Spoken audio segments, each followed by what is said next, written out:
I'd ask the witness to suspend for just a moment. There seems to be a ruckus here in our...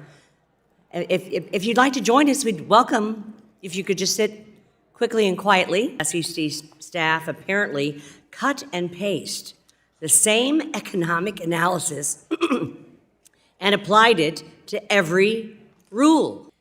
Things like climate risk, because that can actually determine whether a company is resilient in the long run. Investors are interested in how the company affects the environment, but also how the environment is going to affect the profitability of the company. That information needs to be disclosed.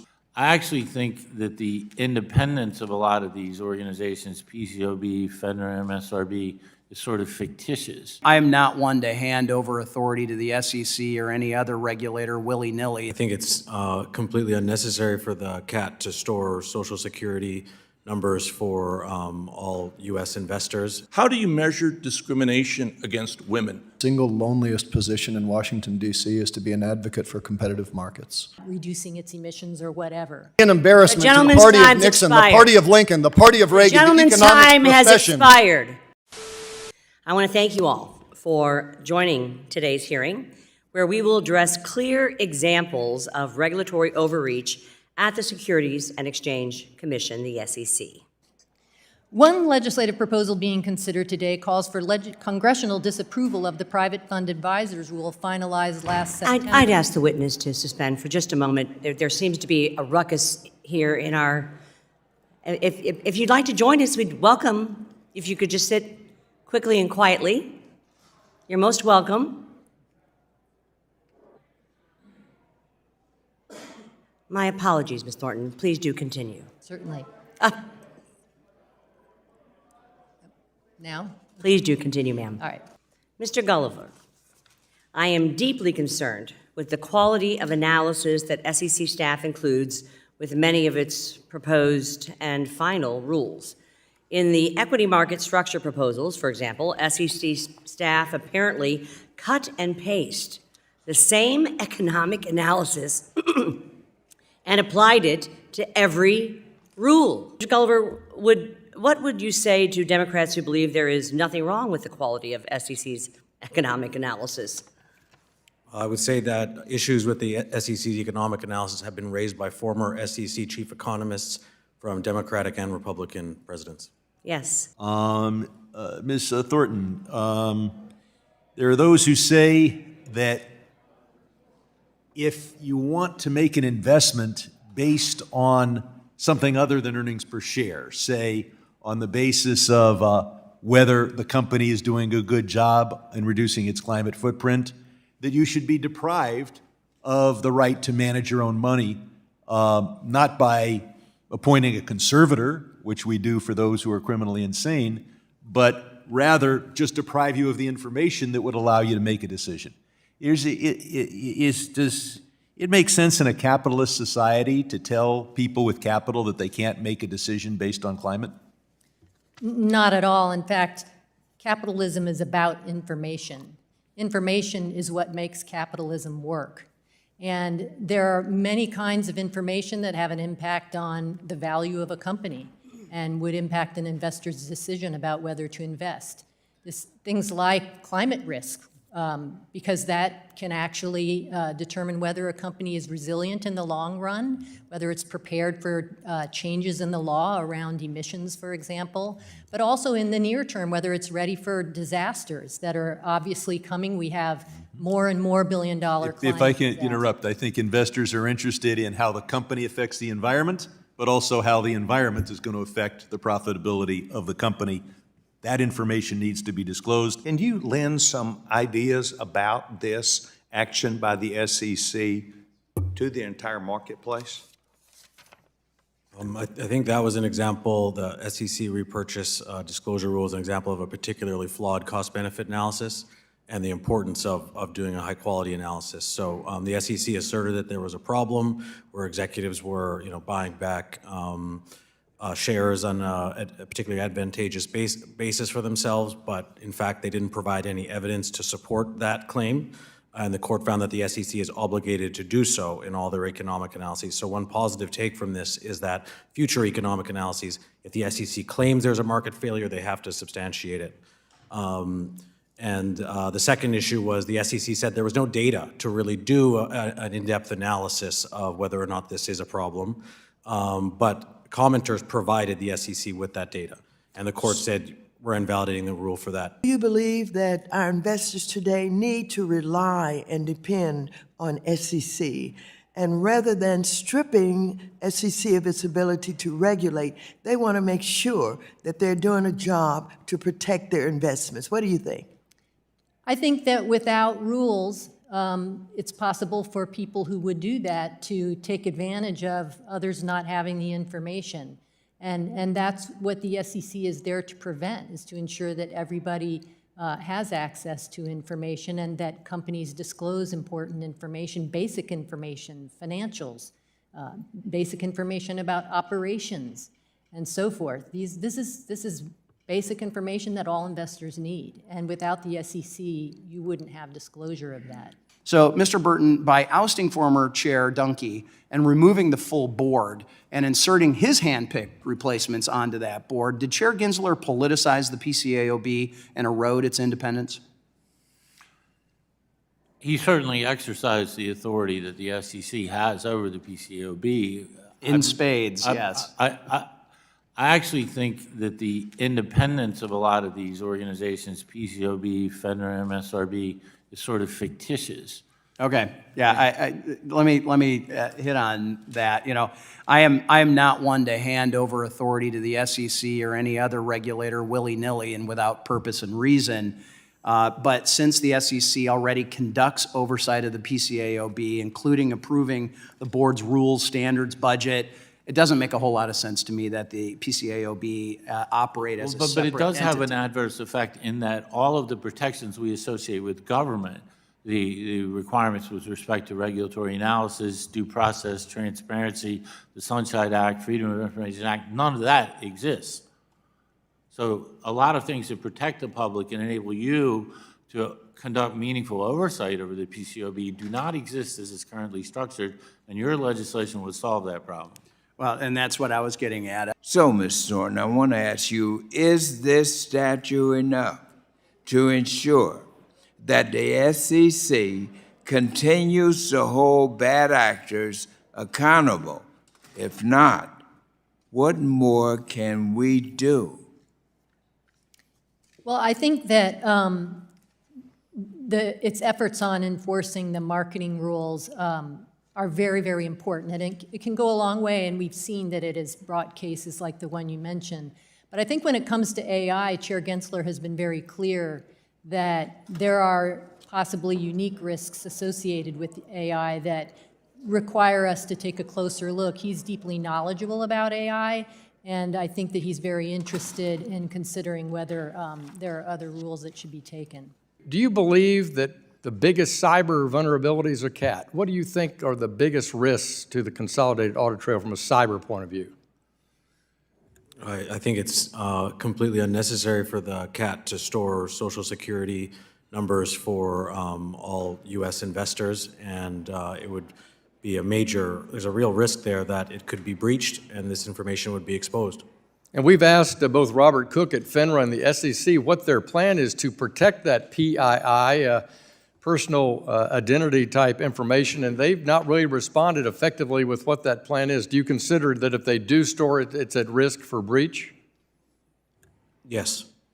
Ms. Schulp, as a former enforcement attorney at FINRA, can you explain why the SEC can still do its job effectively without collecting this personally identifiable information of investors through the audit trail? Well, the SEC has been able to do it for years and has continued to be able to do so with the transaction data without the personally identifiable information that's already been collected in the CAT. Right. The way it previously worked is that the SEC, upon noticing some sort of pattern or suspicious activity, would create a request for the investor's information to the brokerage firm. Right. How do you measure discrimination against women? What's the cost? And especially, let's say a mother who is discriminated against because she's a woman, what is the cost to her daughters that are watching that? How do you measure that? Thornton, how do you measure that? You're absolutely right. I mean, it's difficult to measure many of the benefits of rules that are done that help people like that, and difficult to measure many of the costs. But the whole point of the cost-benefit analysis is not to get in an absolute perfect answer, but rather to weigh things and get more information. And the honest truth is that the SEC actually needs more high-level economists to be able to really do what folks on the other side want them to do on cost-benefit analysis, so they need a better budget, bigger budget. As you know, companies are required to file financial statements that are reviewed by independent public accounting firms if they conduct a regulation crowdfunding offering that exceeds $100,000. My bill, H.R. 6825, the Access Act of 2023, raises that threshold from $100,000 to $250,000, as was done without issue during COVID. So I'll just ask you, do you think this legislation will have a positive impact on small businesses that are considering raising money in a crowdfunding offering? I believe so, and I think the fact that it was done without issue for more than 18 months during COVID is a sign that that was well accepted and is a reasonable change to be made. Have you found, not to be political here, but that these concerns of the process have been or could be politicized by SEC staff, especially with the ESG-related shareholder proposals? Yeah, I certainly think these no-action letters in general can pertain to issues that are political. So as SEC staff, making Just get subjective at a certain point, Yep. right? And I'm just curious, what do you believe is the magic number for comment period in your eyes? And at what point should rule-making be 90 days versus 45 days? And what qualifications should we be using to set these deadlines? I think it depends on the nature of the regulation. If it's, say, just making an inflation adjustment as required by law, the comment period doesn't matter very much. The APA actually has no minimum, but something like an inflation adjustment, 30 days. For something that's a simple rule, easy to grasp, 60 days. And for some of these extraordinarily complex, hundreds of pages of text to absorb, I really think 120 days is appropriate. It simply depends on the nature of the regulation. It's important that we get these things right. It's important that people have the opportunity to give the SEC meaningful comment, not just boilerplate. I think in some of these cases, they simply haven't given people enough time. One of the first things Chair Gensler did at the Securities and Exchange Commission was gut out the proxy advisor rule that was put forward previously. And as we look at Commissioner Ueda, he calls this type of action, quote, regulation by theory and hypothesis. Would you agree that it's an unusual step for the SEC to take? And did it raise concerns about rule quality and legality, in your opinion? It was an unusual step, and it does raise concerns when the commission has set a rule and finalized it. A new commission coming in and immediately walking it back does not usually result in good rulemaking. Thank you. So let me follow up then with you, Mr. Gulliver, if I can, on the same topic. Do you think Chairman Gensler prejudged the outcome and stopped a well-researched and important rule from being implemented? I think the decision came, very, very early in his tenure, and it seemed to be rushed and have immediate effect, and was a major concern. Reminds me of what I've long felt about this job, that the single loneliest position in Washington, D.C. is to be an advocate for competitive markets. There is not a single business who comes to Washington, who pays their lobbyists, who pays the budget of the Heritage Foundation or the Cato Institute to say, can you please make my market safer for competitors? Can you please lower barriers to entry, lower barriers to exit, increase transparency of information? Nobody does that. Ms. Schulp, in a podcast you did last week, you said that companies already provide a ton of voluntarily disclosed financial information. I just want to be clear. That's not consistently described, right? They don't have a standard format. They're providing this in ways that they choose to describe, correct? I was referring to climate-specific financial... Yes, but they are not providing that in a consistent format. Unless it is information that they're providing Or- in SEC filings. Which doesn't exist yet, right? Because we don't actually mandate consistent formats. Mr. Burton, I understand that you are one of the authors of Project 2025, which provides a, quote, conservative blueprint for the next Republican president. Yes, that's true?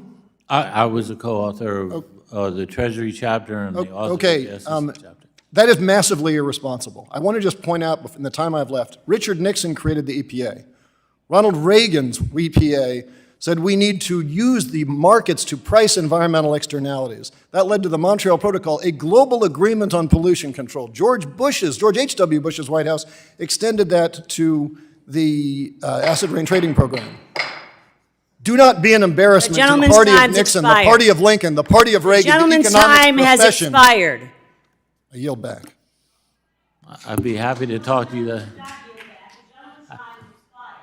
Just say that I would caution all members of this committee to maintain the decorum that has always been consistent in the Financial Services Committee. Will We're the a group- gentlelady yield? The gentleman, Will and the the gentlelady, gentlelady I yield? absolutely will not. I would like all to remain decorum, and the chair now recognizes the gentleman from New York, Mr. Garbarino, for 5 minutes. Mr. Burton, would you explain some of the problems with Chair Gensler's rulemaking approach? Well, for one, he's extraordinarily aggressive in terms of his objectives, and most of those objectives on the important rulemakings are not really related to the core mission of the SEC, the statutory charge of the SEC. They're to pursue environmental objectives. The human capital management rule that's in the regulatory pipeline is basically to pursue objectives that are more appropriately at the DOL or the NLRB, and so on down the line. The corporate board diversity rule presumably will be something similar to the NASDAQ board diversity rule and impose racial, ethnic, or sex quotas on boards unless they explain why they didn't meet the quota.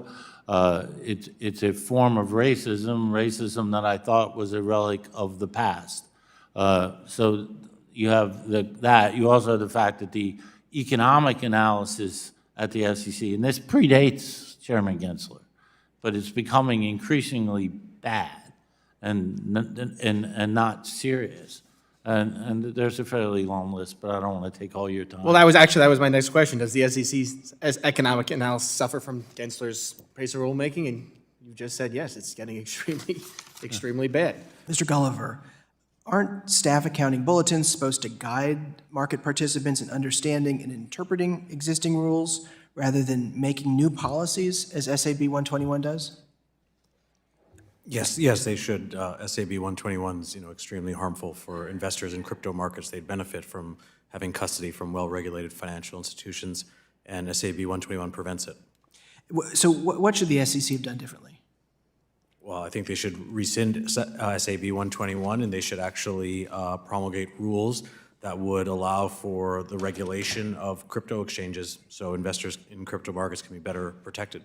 Under Chair Gensler, the SEC has completely neglected this aspect of its statutory mission, opting instead to raise compliance costs and regulatory burdens.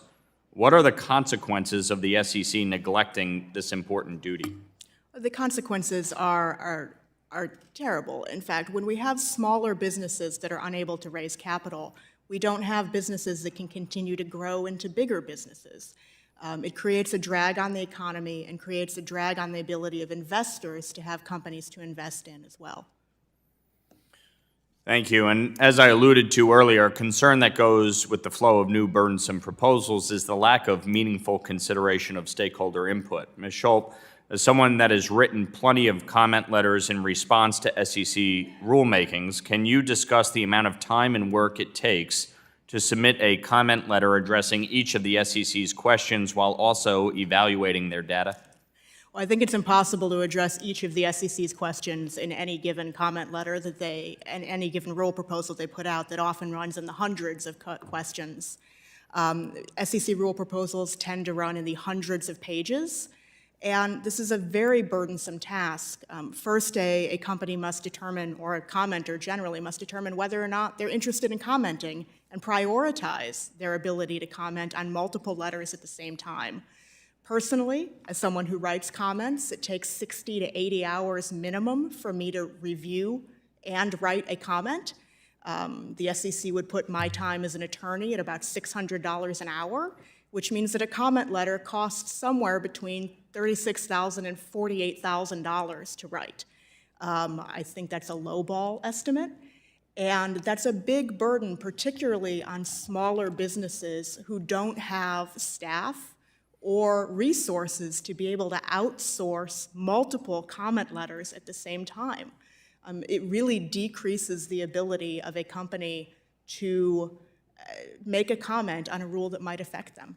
I'm concerned about the SEC's expanding authority and its often role in superseding our state and local officials who are really leaders in this area. One example of this is the SEC's attempt to overhaul the custody rule and possibly include a fee-based annuities within the scope of regulation. This would require unworkable within many of our state laws and take authority from state insurance regulators who have successfully overseen the insurance industry in my home state for over 150 years. As a member who represents an industry that's a critical component of our economy, in fact, 12%, I want to know if you can explain why this is a concerning trend that the chairman should continue to push the boundaries of his authority well beyond their limits and infringe on state abilities to do this. I think the custody rule is another example of a proposal that really can't be finalized. It's just too extreme. It sweeps in assets that really can't be custodied in the way that the SEC would now require. And the existing process for registered investment advisors and the custody that they provide their clients isn't broken. So the SEC really hasn't established there's a problem either. So the custody rule is a major problem. I would concur with you on that, Mr. Gulliver. I think you are right when you say it is not a rule that is broken. In fact, it's a rule that is well in hand for most of our state regulators. I'd like to ask you, what do you see are the potential consequences of implementing international policies without input from our market participants and stakeholders? I think there's a real risk that the policies that would be implemented in the U.S. wouldn't be in the United States' best interest. Our financial institutions and market participants have unique perspectives, and those need to be incorporated in rules here. Are there better ways for the SEC to spend its limited resources rather than this hyper-focus on achieving their partisan objectives? Yes, and I go into quite a bit of detail in my written statement, but the core function of the SEC is extraordinarily important to our capital markets, to the success of our economy, and the standard of living in this country. And it needs to focus on that instead of pursuing these ideological and political objectives that are simply not related to the core mission of the SEC. And it's about to get worse. If you look at the regulatory pipeline that they filed with OIRA, it's full of politically motivated rules. So the core point is, but also the fact that the agency is so badly run, they waste so much money on things that are, it's not ideological, it's just incompetence. And they need to work on that as well. I mean, there's one manager for every non-supervisory employee at the SEC, for example. I mean, it's just bureaucratic and ineffective. Inefficient. So would you explain why the SEC's decision to review rules in isolation, without considering their aggregate impact and interconnectedness, can make our capital markets less efficient? I think there'll be unnecessary compliance burdens, and then I think even more importantly, there'll be conflicts between rules, and we're seeing that. We're seeing that SEC's securities lending rule and SEC's short selling rule are directly in conflict. One requires disclosure on a daily basis, and the other would delay the disclosure of the very same financial activity for a month, and those are in conflict, and that's in court for that reason now. Mr. Schulp, did I say that right? Ms. Schulp, in your written testimony, you speak of a regularized process for revisiting some of the Commission's rules. And my legislation would establish a 5-year review process. So hopefully you agree with the intent of my legislation. So can you elaborate on how a regular review process can help improve efficiencies in our capital markets? A regular review process is important because what it does is set a schedule. Rather than the political will of a particular chairman, it requires every so many years the review to take place. And that's important because you could very well see a situation where a general idea that we want to revisit rules just never happens when the political will is not there. Taking a look back, particularly where cost-benefit analyses rely on speculative benefits or costs that are not able to yet to be quantified, is very important because then actual costs can be weighed against actual benefits to determine whether the rules are justified or serving their purposes. And this hearing is now adjourned.